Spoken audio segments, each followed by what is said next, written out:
Welcome to Healing is My Hobby, the podcast where we explore the tools, practices, and curiosities that support mental wellness and personal growth.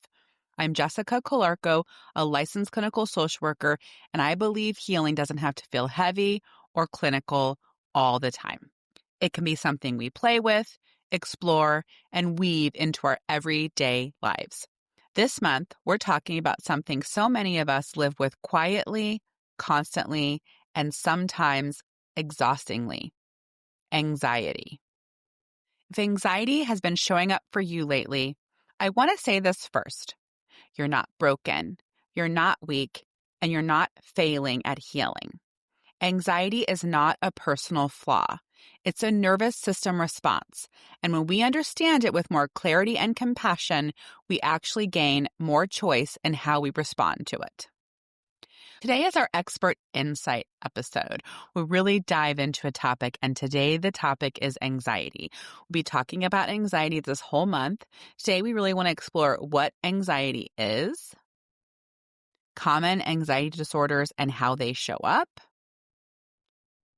symptoms across anxiety disorders, when we might want to seek help, and then really identifying some tools to help manage our anxiety.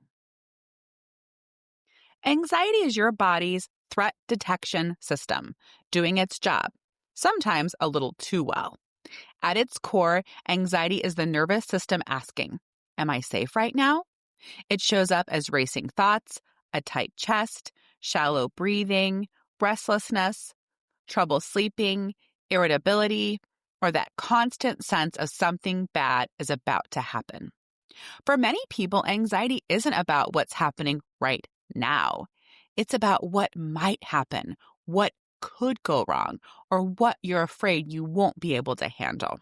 And here's something important I want you to hear. Anxiety is often protective, not pathological. It's trying to keep you safe, even if the method it's using isn't helpful anymore. Let's explore some common anxiety disorders and how they show up. When we talk about anxiety, it's important to remember that it doesn't look the same for everyone. There are different anxiety disorders, and while they overlap, they can show up in very distinct ways. Generalized anxiety disorder, or some people just call it GAD, G-A-D. This is often described as chronic, excessive worry that feels hard to control. And common symptoms may include persistent worry about everyday things, feeling keyed up, restless, or on edge, muscle tension, fatigue, difficulty concentrating, trouble sleeping. People with generalized anxiety disorder often say, "I don't know why I'm anxious. I just always am." Panic disorder. Panic disorder involves recurrent panic attacks, which are sudden surges of intense fear. Common symptoms include racing heart or chest pain, shortness of breath, dizziness or feeling faint, nausea, sweating or shaking, fear of losing control or dying. What makes panic disorder especially difficult is the fear of the next attack, which can lead to avoidance of places or situations. Often in my clinical practice, my clients experiencing panic disorder come to me from the ER. As you notice when I describe the symptoms, most of them are very physical and intense symptoms, and my clients think they're having a heart attack or that they're dying or something's going wrong. It's very, very physical. So then we have this physical, intense experience, and then we start avoiding places and situations because we don't want that to happen again or to feel like we're losing control when we're going out in public. Social anxiety disorder. Social anxiety goes beyond shyness. It's an intense fear of being judged, embarrassed, or rejected. Common symptoms include fear of social interactions or performance situations, avoiding social events, blushing, sweating, or trembling in social situations, overanalyzing conversations afterward, fear of saying or doing the wrong thing. This can be incredibly isolating, even for people who appear confident on the outside. Obsessive compulsive disorder, OCD. OCD often involves intrusive, unwanted thoughts, which are the obsessions, and repetitive behaviors or mental rituals, compulsions, done to reduce anxiety. There is also OCD pure O, where you just have the obsessions and not the compulsions. So we'd have a disturbing thought, I'm a terrible mother, but when I, tap the wall, the compulsion, it neutralizes the feeling, right? So we have the obsession and then the ritual that helps to neutralize the anxiety. Symptoms include disturbing or intrusive thoughts, repetitive checking, counting, or cleaning. That's what we always say. Like, that's not really OCD, but when someone who's very type A, who wants to clean all the time or have things a certain way, they'll say, oh, I'm OCD. Again, that's not clinical OCD, but that is commonly what we think of OCD when someone's cleaning a lot or checking. So some people might have a thought and then they have to go back in the house and check all the light switches or something. And there are mental rituals like reassuring, seeking, or replaying events. Again, a strong urge to neutralize the anxiety. Importantly, OCD thoughts are not desires. They are fear-based and unwanted. When we have phobias. Phobias are intense fears of specific objects or situations. Common examples are flying, driving, medical procedures, certain animals, heights, or enclosed spaces. The fear is often immediate and leads to avoidance, even when the person knows the fear is disproportionate. There are common symptoms across all types of anxiety. People often experience racing or looping thoughts, tight chest or shortness of breath, digestive issues, headaches or muscle tension, sleep disturbances, irritability, fatigue, difficulty relaxing. Anxiety doesn't just live in the mind, it also lives in the body. And here's an important question to ask yourself. Is anxiety interfering with my ability to live the life I want? If so, it may be time to seek support. Also, if anxiety feels constant or overwhelming, you're avoiding people, places, or experiences, sleep is consistently impacted, panic attacks are occurring, you feel stuck in fear-based patterns, anxiety is affecting relationships, work, or health, you're relying on unhealthy coping strategies to get through the day. Seeking help is not a failure, it's a skill. Therapy can help you understand your anxiety patterns, learn tools to regulate your nervous system, challenge unhelpful thought cycles, build confidence in your ability to cope. And medication for some people can be a supportive tool. As we begin to understand our anxiety, we want to recognize that it's not about labeling yourself. It's about finding clarity. When we know what we're working with, we can choose tools that actually help. And that brings us back to how we gently support anxiety, starting with our thoughts. So my first tip is getting control of your thoughts. One of the most effective tools we have for anxiety comes from cognitive behavioral therapy, or CBT. Anxiety thrives on unexamined thoughts. CBT helps us slow down and ask, is this thought a fact or a fear? Am I predicting the future?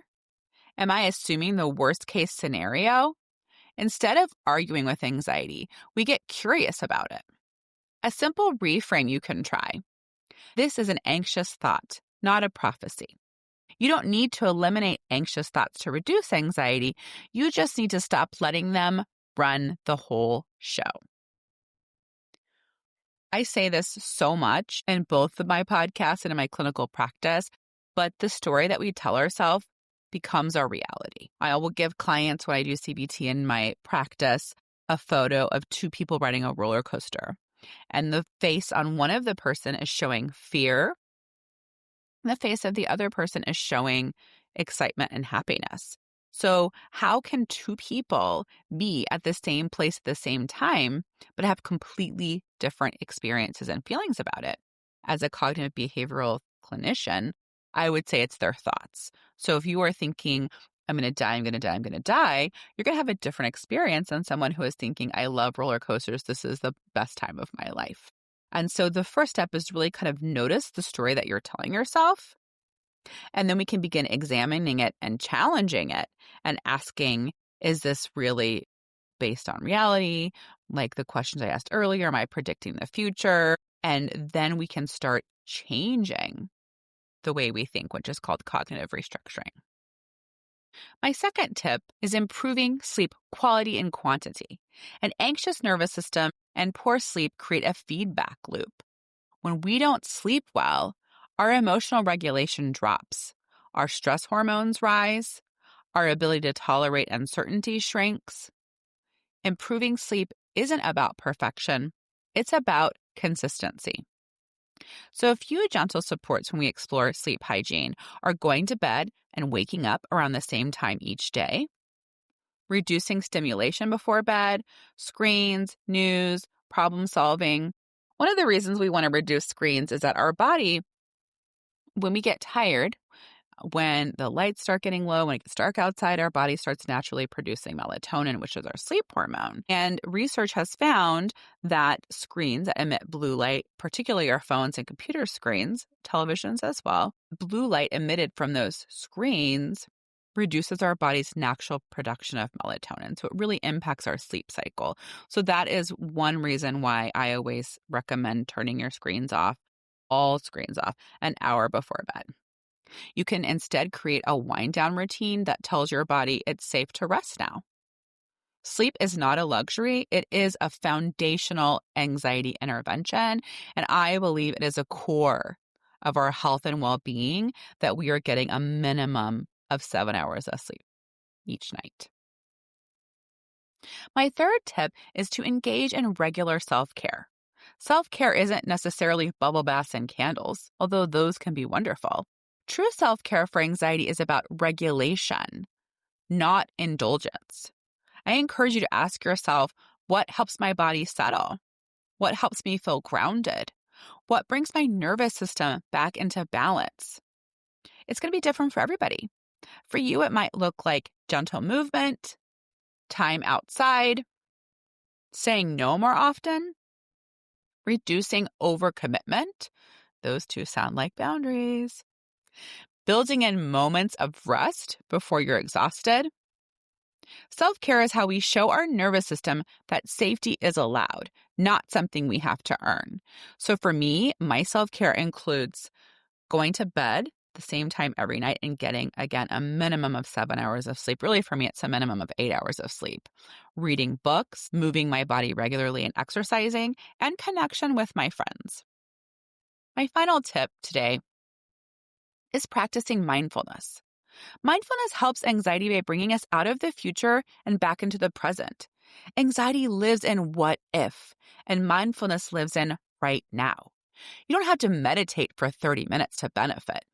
Mindfulness can be as simple as feeling your feet on the floor, noticing your breath, naming what you can see, hear, or touch. Mindfulness teaches your body, I am here, I am safe, I am enough in this moment. So before we end today, I would love to guide you through a brief grounding exercise. You can do this seated, lying down, or wherever you are. Start by gently placing one hand on your chest and one on your belly. Take a slow breath in through your nose and a longer exhale through your mouth. Let your shoulders soften. Now quietly say to yourself, I am noticing anxiety, not judging it, not trying to fix it, just noticing. Take another breath in. Slowly exhale. Now ask your body, what do I need right now to feel just a little safer? It might be rest, reassurance, movement, or simply permission to pause. Let that answer land. Take one more slow breath in and a long, steady breath out. When you're ready, gently bring your attention back. Anxiety doesn't need to be fought. It needs to be understood. Healing doesn't happen through pressure or perfection. It happens through awareness, compassion, and small, consistent choices. If anxiety is part of your story, you are not alone and you are not behind. Before you go, here's a quick preview of our next Therapy is My Cardio workout.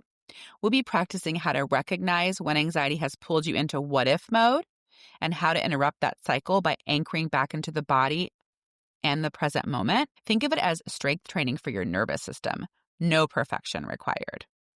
Thank you for being here and for letting healing be something gentle. I'll see you next time on Healing is My Hobby. If you want to connect with me, I encourage you to look me up on Instagram at Healing is My Hobby or YouTube at Healing is My Hobby. You can DM me or message me. You can check out my website, healingismyhobby.com. If you'd like to get more tips, free downloads, I encourage you to sign up for my newsletter at healingismyhobby.com or at jessicacolarcolcsw.com. Have a great day.